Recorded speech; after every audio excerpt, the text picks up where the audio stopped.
नमस्कार प्रिय दोस्तों, आज विज्ञान भैरव तंत्र की 19वीं विधि प्रस्तुत है। इस प्रकार अब उनके सौंदर्य के भीतर ही घुलने दो। उसी प्रकार शून्य में या दीवार पर किसी बिंदु के साथ कल्पना करो, जब तक कि वह बिंदु विलीन न हो जाए। तब दूसरे के लिए तुम्हारी कामना सच हो जाती है। या कल्पना करो कि मोर की पूंछ के पंचरंगे वर्तुल निस्सीम अंतरिक्ष में तुम्हारी 5 इंद्रियों हैं। अब उनके सौंदर्य को भीतर ही घुलने दो। भीतर के केंद्र को कैसे पाया जाए उससे संबंधित है। उसके लिए जो बुनियादी तरकीब, जो बुनियादी विधि काम में लाई गई है, वो ये है कि तुम अगर बाहर कहीं भी, मन में, हृदय में या बाहर की किसी दीवार में एक केंद्र बना सके और उस पर समग्रता से अपने अवधान को केंद्रित कर सके और उस बीच समूचे संसारा को भूल सके और एक वही बिंदु तुम्हारी चेतना में रह जाए, तो तुम अचानक अपने आंतरिक केंद्र पर फेंक दिए जाओगे। ये कैसे काम करता है, इसे समझी। भाव करो कि तुम्हारी 5 इंद्रियां 5 रंग है और वे 5 रंग समस्त अंतरिक्ष को भर रहे हैं। सिर्फ कल्पना करो कि तुम्हारी पंचेंद्रियां 5 रंग है, सुंदर सुंदर रंग, सजीव रंग, और वे अनंत आकाश में फैले हैं। और तब उन रंगों के बीच भ्रमण करो, उनके बीच गति करो और भाव करो कि तुम्हारे भीतर एक केंद्र है जहां ये रंग मिलते हैं। ये मात्र कल्पना है, लेकिन ये सहयोगी है। भाव करो कि ये 5 रंग तुम्हारे भीतर प्रवेश कर रहे हैं और किसी बिंदु पर मिल रहे हैं। ये 5 रंग सच ही किसी बिंदु पर मिलेंगे और सारा जगत विलीन हो जाएगा। तुम्हारी कल्पना में 5 ही रंग है और तुम्हारी कल्पना के रंग आकाश को भर देंगे। तुम्हारे भीतर गहरे उत्तर जाएंगे, किसी बिंदु पर मिल जाएंगे। किसी भी बिंदु से काम चलेगा, लेकिन पीला बेहतर रहेगा। भाव करो कि सारा जगत रंग ही रंग हो गया है और वे रंग तुम्हारे नाभि केंद्र बिंदु पर मिल रहे हैं। उस बिंदु को देखो, उस बिंदु पर अवधान को एकाय करो और तब एकाग्र करो, तब ती वो बिंदु विलीन न हो जाए। वो विलीन हो जाता है क्योंकि वो भी कल्पना है। याद रहे कि जो कुछ भी हमने किया है सब कल्पना है। अगर तुम उस पर एकाय हो तो तुम अपने केंद्र पर स्थिर हो जाओगे। तब संसार विलीन हो जाएगा। तुम्हारे लिए संसार नहीं रहेगा। इस ध्यान में केवल रंग है। तुम समूचे संसार को भूल गए हो। तुम सारे विषयों को भूल गए हो। तुमने केवल 5 रंग चुने हैं। कोई 5 रंग चुन जो। ये ध्यान उन लोगों के लिए है जिनकी दृष्टि पैनी है, जिनकी रंग की संवेदना गहरी है। ये सबके लिए नहीं है। ये उन्हें लोगों के लिए सहयोगी है जिसके पास चित्रकार की नजर हो। यदि तुम्हें हरे रंग 1000 हरे नजर नहीं आते तो तुम भूल जाओ इस ध्यान को और आगे बढ़ो। ये काम उनके काम का है जो चित्रकार की पैन निगाह रखते हैं। और जो आदमी रंग के प्रति संवेदनशील है उसको तुम कहो कि समूचे आकाश को रंग से भरा होने की कल्पना करो, तो वो ये कल्पना नहीं कर पाएगा। वो यदि कल्पना करने की कोशिश भी करेगा, वह लाल रंग की सोचेगा तो लाल शब्द को देखेगा, लेकिन उसे कल्पना में लाल रंग दिखाई नहीं पड़ेगा। वह हरा शब्द तो कहेगा, शब्द भी वहां होगा, लेकिन हरियाली वहां नहीं होगी। तो तुम अगर रंग के प्रति संवेदनशील हो तो इस विधि का प्रयोग करो। 5 रंग है, समूचा जगत 5 रंग है और वे रंग तुम में मिल रहे हैं। तुम्हारे भीतर कहीं गहरे में वे 5 रंग मिल रहे हैं। उस बिंदु पर चित्त को एकाय करो और एकाग्र करो। उससे हटो नहीं, उस पर डटे रहो। मन को मत आने दो। रंगों के संबंध में हरे, लाल और पीले रंगों के बारे में विचार मत करो। सोचो ही मत, बस उन्हें अपने भीतर मिलते हुए देखो, उनके बारे में विचार मत करो। अगर तुम विचार किया तो मन प्रवेश कर गया। सिर्फ रंगों के भर जाओ। उन रंगों को अपने भीतर मिलने दो और तब उस मिलन बिंदु पर अवधान को केंद्रित करो। सोचो मत। एकाग्रता सोचना नहीं है, विचारना नहीं है, मनन नहीं है। तुम अगर सचमुच रंगों से भर जाओ और तुम एक इंद्रधनुष, एक मोर ही बन जाओ और तुम्हारा आकाश रंगमय हो जाए, तो उसमें तुम्हें एक सौंदर्य बोध होगा, गहरा गहरा सौंदर्य बोध। लेकिन उसके संबंध में विचार मत करो। ये मत कहो कि ये सुंदर है। विचारना में मत चले जाओ। उस बिंदु पर एकाग्र हो जहां ये रंग मिल रहे हैं और एकाग्रता को बढ़ाते जाओ। गहराते हो तो कल्पना नहीं टिक सकती, वो विलीन हो जाएगी। संसार पहले ही विलीन हो चुका है, सिर्फ रंग रह गए थे।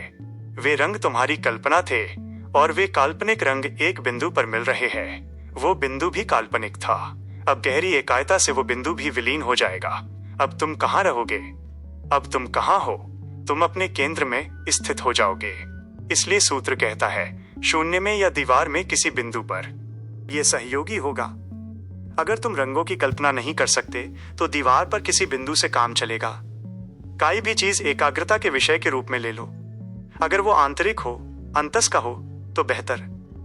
लेकिन फिर 2 तरह के व्यक्तित्व होते हैं।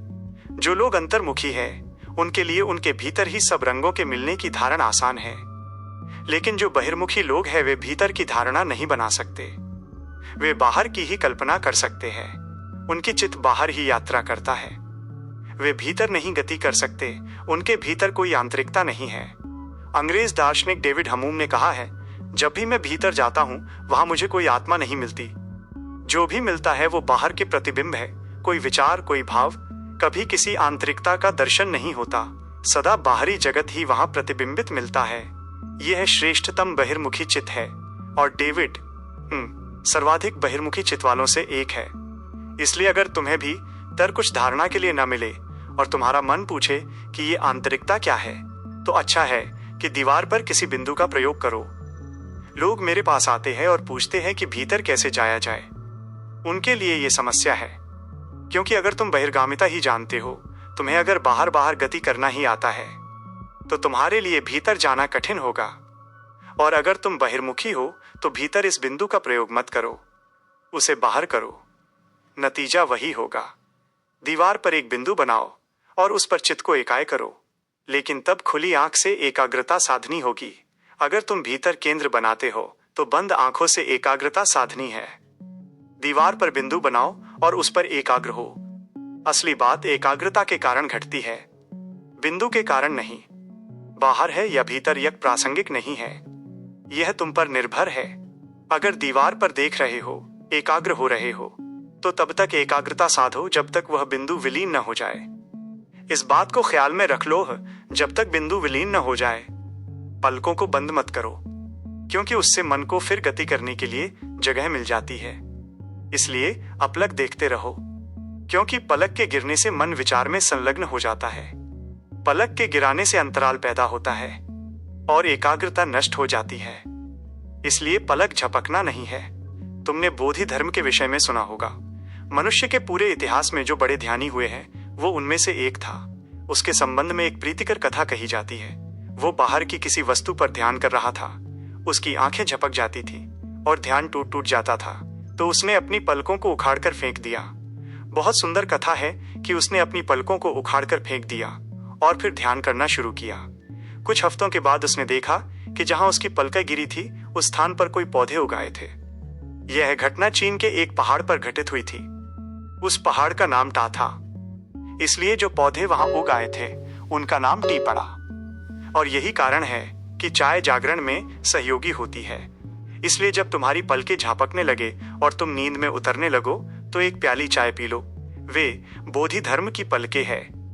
इसी वजह से जैन संत चाय को पवित्र मानते हैं। चाय कोई मामूली चीज नहीं है, वो पवित्र है। बोधि धर्म की आंख की पलक है। जापान में तो वे चायोत्सव करते हैं। प्रत्येक परिवार में एक चाय घर होता है, जहां धार्मिक अनुष्ठान के साथ चाय पी जाती है। यह पवित्र है और बहुत ही ध्यानपूर्ण मुद्रा में चाय पी जाती है। जापान ने चाय के इर्द गिर्द बड़े सुंदर अनुष्ठान निर्मित किए हैं। वे चाय घर में ऐसे प्रवेश करते हैं जैसे वे किसी मंदिर में प्रवेश करते हो।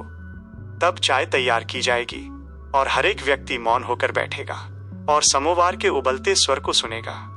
उबलती चाय का, उसके वाष्प का गीत सब सुनेंगे। वह कोई अदना वस्तु नहीं है, बोधि धर्म की आंख की पलक है। और चूंकि बोधि धर्म खुली आंखों से जागने की कोशिश में लगा था, इसलिए चाय सहयोगी है। और चूंकि ये कथा टा पर्वत पर घटित हुई, इसलिए वो टी कहलाती है। सच हो या न हो, यह कहानी सुंदर है। अगर तुम बाहर एकाग्रता साध रहे हो तो अपलक देखना जरूरी है। समझो कि तुम्हारे पलके नहीं है। पलकों को उखाड़ फेंकने का यही अर्थ है। तुम्हें आंखें तो हैं, लेकिन उनके ऊपर झपकने को पलके नहीं है। और तब एकाग्रता साधो जब तक बिंदु विलीन नहीं हो जाता। बिंदु विलीन हो जाता है अगर तुम लगे रहे। अगर तुमने संकल्प के साथ मन को चलायमान नहीं होने दिया, तो बिंदु विलीन हो जाता है। अगर तुम उस बिंदु पर एकाए थे और तुम्हारे लिए संसार में इस बिंदु के अलावा कुछ भी नहीं था, अगर सारा संसार पहले ही विलीन हो चुका था और वहीं बिंदु बचा था और ये बिंदु भी विदा हो गया, तो अब चेतना कहीं और गति नहीं कर सकती।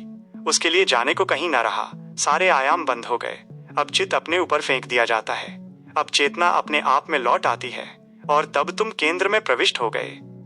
तो चाहे भीतर हो या बाहर, तब तक एकाग्रता साधो जब तक बिंदु विसर्जित नहीं होता। यह बिंदु दो कारणों से विसर्जित होगा। अगर वो भीतर है तो काल्पनिक है और इसलिए विलीन हो जाएगा, और अगर ये बाहर है तो वो काल्पनिक नहीं असली है। तुमने दीवार पर बिंदु बनाया है और उस पर अवधान को एकाग्र किया है, तो ये बिंदु क्यों विलीन होगा? भीतर के बिंदु का विलीन होना तो समझा जा सकता है, क्योंकि वो वहां था नहीं, तुमने उसे कल्पित कर लिया था। लेकिन दीवार पर तो वो है, वो क्यों विलीन होगा? वह एक विशेष कारण से विलीन होता है।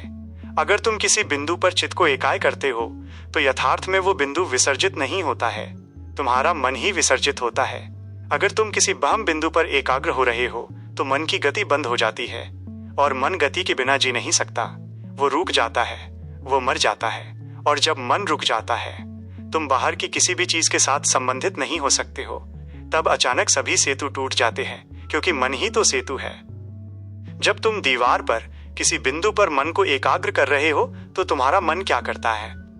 वो निरंतर तुमसे बिंदु तक और बिंदु से तुम तक उछलकूद करता रहता है। एक सतत उछलकूद की प्रक्रिया चलती है।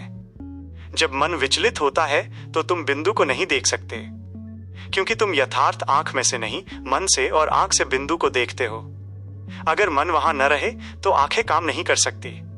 तुम दीवार को घूरते रह सकते हो, लेकिन बिंदु नहीं दिखाई पड़ेगा, क्योंकि मन न रहा, सेतु टूट गया। बिंदु तो सच है, वो है। इसलिए जब मन लौट आएगा तो फिर उसे देख सकोगे, लेकिन अभी नहीं देख सकते। अभी तुम बाहर गति नहीं कर सकते। अचानक तुम अपने केंद्र पर हो। यह केंद्रस्थता तुम्हें तुम्हारे अस्तित्वगत आधार के प्रति जागरूक बना देगी। तब तुम जानोगे कि कहां से तुम अस्तित्व के साथ संयुक्त हो, जुड़े हो। तुम्हारे भीतर ही वह बिंदु है जो समस्त अस्तित्व के साथ जुड़ा हुआ है, जो उसके साथ एक है। और जब एक बार इस केंद्र को जान गए तो तुम घर आ गए। तब ये संसार परदेश नहीं रहा और तुम परदेशी नहीं रहे। तब जान गए तो तुम घर आ गए। तब तुम संसार के हो गए। तब किसी संघर्ष की, किसी लड़ाई की जरूरत नहीं रही। तब तुम्हारे और अस्तित्व के बीच शत्रुता न रही। अस्तित्व तुम्हारी मां हो गई। अस्तित्व ही है जो तुम्हारे भीतर प्रविष्ट हुआ और बोधपूर्ण हुआ है। ये अस्तित्व ही है जो तुम्हारे भीतर प्रस्फुटित हुआ है। ये अनुभूति, ये प्रतीति, ये घटना और फिर दुख नहीं रहेगा। तब आनंद कोई घटना नहीं है, ऐसी घटना जो आती है और चली जाती है। तब आनंद तुम्हारा स्वभाव है। जब कोई अपने केंद्र में स्थित होता है तो आनंद स्वाभाविक है। तब कोई आनंदपूर्ण हो जाता है। फिर धीरे धीरे उसे ये बोध भी जाता रहता है कि वो आनंदपूर्ण है, क्योंकि बोध के लिए विपरीत का होना जरूरी है।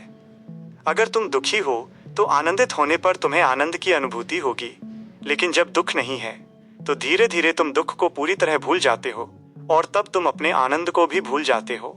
और जब तुम अपने आनंद को भी भूलते हो तभी तुम सच में आनंदित हो। तब वो स्वाभाविक है। जैसे तारे चमकते हैं, नदियां बहती है, वैसे ही तुम आनंदपूर्ण हो। तुम्हारा होना ही आनंदमय है। तब ये कोई घटना नहीं है, तब तुम ही आनंद हो। कमेंट करें अपने अनुभव को और वीडियो को लाइक एंड सब्सक्राइब करें।